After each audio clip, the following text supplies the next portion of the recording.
जितना समय मिले उतना भगवान का भजन करो, जितना समय मिले उतना मंत्र जाप करो, जितना समय मिले उतना भगवान का कीर्तन करो। कम बोलो पर काम का बोलो।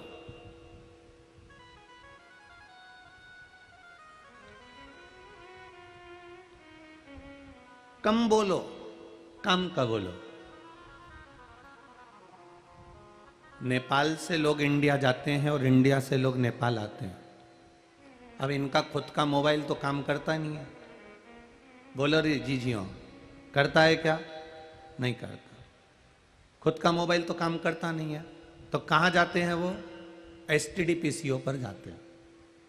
बोलो बोलो, सही है कि गलत है?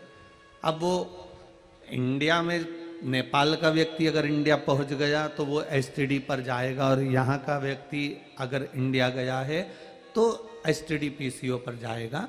तो वो एसटीडी पीसीओ पर जब बात करता है उसका पैसा लग रहा है, इसलिए उतनी बात करता है जितनी उसको काम की कहना है।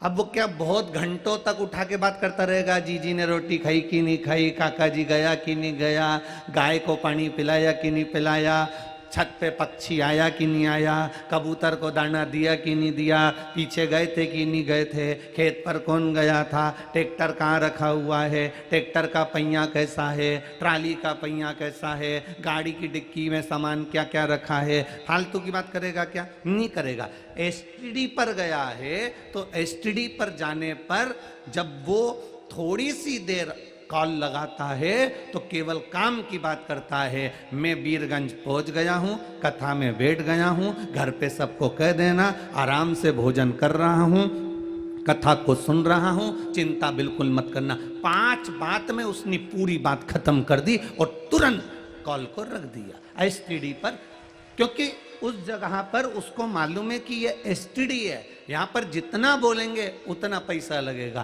काम की बात बोलेंगे तो सब अच्छा रहेगा। उसी तरह परमात्मा के मंदिर में जाओ, एसटीडी से कॉल दूसरी जगह लग रहा है, वहां पर तुम उतना ही बोल रहे हो जितना लग रहा है। भगवान के मंदिर जाना, देवालय जाना, परमात्मा की चौखट पर जाना, शिवालय जाना, वहां बैठकर परमात्मा के सामने उतना ही बोलना जितना तुम परमात्मा तक सूचना पहुंचाना चाहते हो, उससे अधिक नहीं बोलना। आप उतना बोलो जितना उसके द्वार पर जाकर हम सूचित कर दें, उसकी चौखट पर जाकर सूचित कर दें, उसके द्वार तक हम सूचित कर दें, उससे ज्यादा नहीं।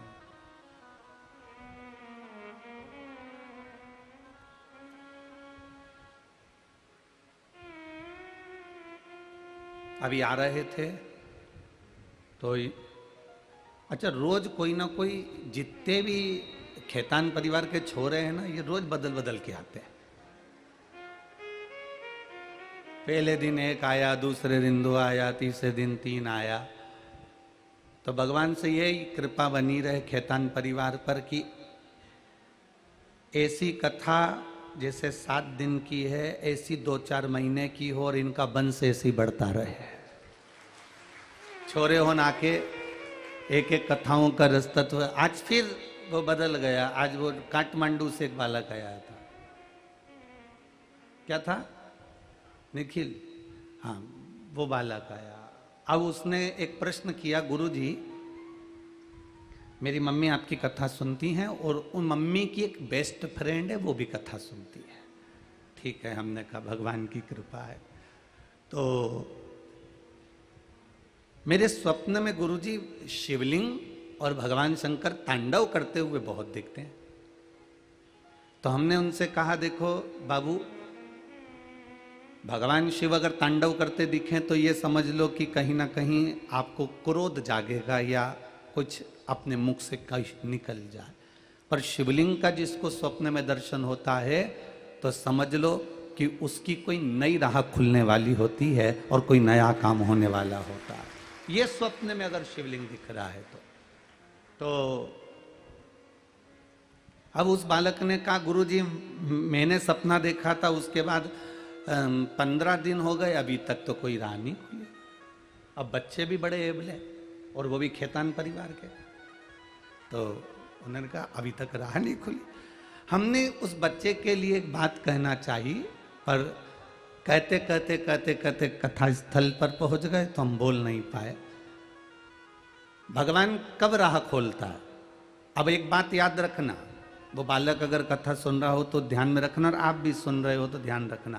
पहले एक घड़ी चलती थी इतनी बड़ी, गोल कलर की, टेबल पे रखी रहती थी, उसको अलार्म घड़ी कहते थे। किस किस ने देखी है? सबने देखी है अलार्म घड़ी।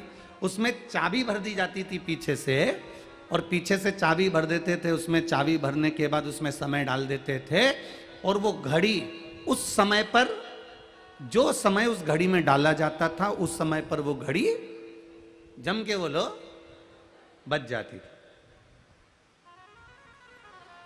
अब जिस समय पर तुम घड़ी की चाबी भर रहे हो उस समय घड़ी बजती है क्या? घड़ी की चाबी भरते समय घड़ी नहीं बजती, घड़ी में चाबी भरते समय घड़ी नहीं बजेगी, पर वो घड़ी की आदत है। जो समय तुमने घड़ी में डाला कि इतनी बजे बजना है, वो घड़ी बाद में उस समय पर बज जाती है जो समय आपको चाहिए था। उसी तरह हम आज स्वप्न देखते हैं, स्वप्न में शिवलिंग देखते हैं, हम आज शंकर जी के मंदिर जाते हैं, हम आज भगवान शंकर पर एक लोटा जल चढ़ाते हैं, हम आज भगवान शंकर को बेलपत्र चढ़ाते हैं। भले हमारा काम आज नहीं हो रहा, पर घड़ी कभी ना कभी तो बजेगी। तुम शंकर के मंदिर गए हो तो कभी ना कभी तो उसका फल मिलेगा।